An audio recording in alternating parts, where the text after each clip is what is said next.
गांव में एक साहूकार अपने परिवार के साथ रहता था।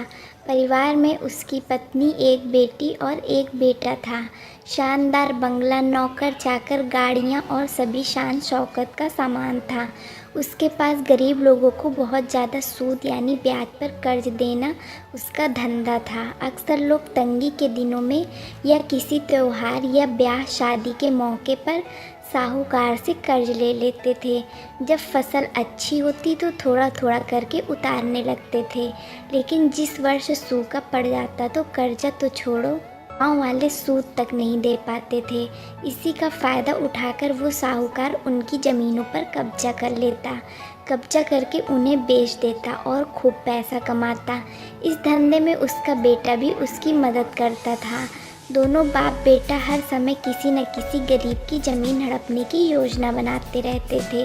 एक दिन शहर से एक व्यापारी आया और साहूकार से गांव में ज़मीन खरीदने की इच्छा बताई। साहूकार की खुशी का ठिकाना न रहा। घर बैठे बैठे जो ज़मीन का ग्राहक जो उसे मिल गया था। साहूकार ने उस व्यापारी को बहुत सी ज़मीन दिखाई जो उसने कर्ज के बदले गांव वालों से हथिया ली थी, लेकिन उस व्यापारी को कोई भी ज़मीन पसंद न आई। गांव में घूमते हुए व्यापारी को एक ज़मीन का टुकड़ा पसंद आया। उसने साहूकार से उस ज़मीन की पूछा तो साहूकार सोच में डूब गया। असल में वो ज़मीन तो एक बिन माँ बाप के लड़की की थी जो वहाँ पर रहती थी। उस लड़की का माँ बाप ने साहूकार से 20,000 रुपये कर्ज लिया था, मगर उसे चुकाने से पहले ही उनकी मृत्यु हो गई। बेसहारा लड़की की हालत देखकर गांव की पंचायत ने साहूकार से उस ज़मीन पर कब्जा न करने को कहा। भला साहूकार पंचायत की बातें कैसे टाल सकता था। साहूकार मगर दिल में हमेशा उस ज़मीन पर कब्जा करने की बात सोचता रहता था। आज व्यापारी की इच्छा सुन उसका लालच भड़क उठा और उसने ज़मीन पर कब्जे का मन बना लिया।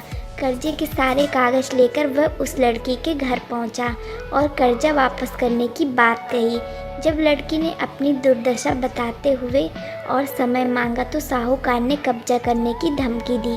कब्जे की धमकी सुन वो लड़की पंचायत के मुखिया के पास गई और उसकी ज़मीन को बचाने की दुहाई लगाई।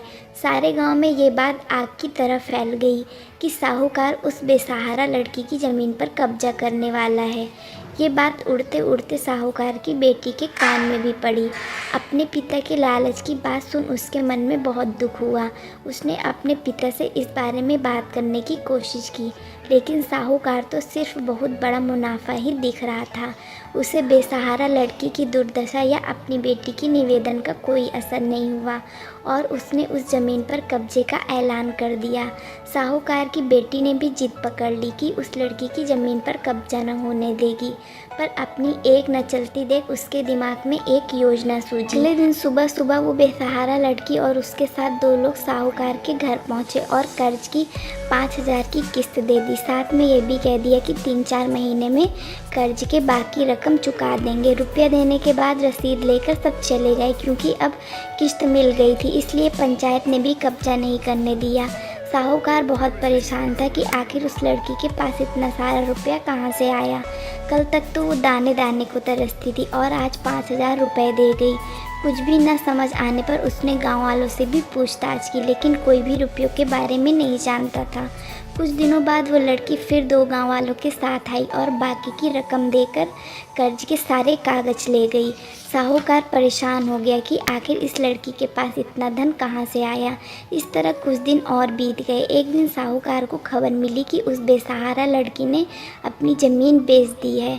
कुछ कर तो सकता नहीं था, लेकिन उत्सुकतावश जाकर देखा तो चौंक गया।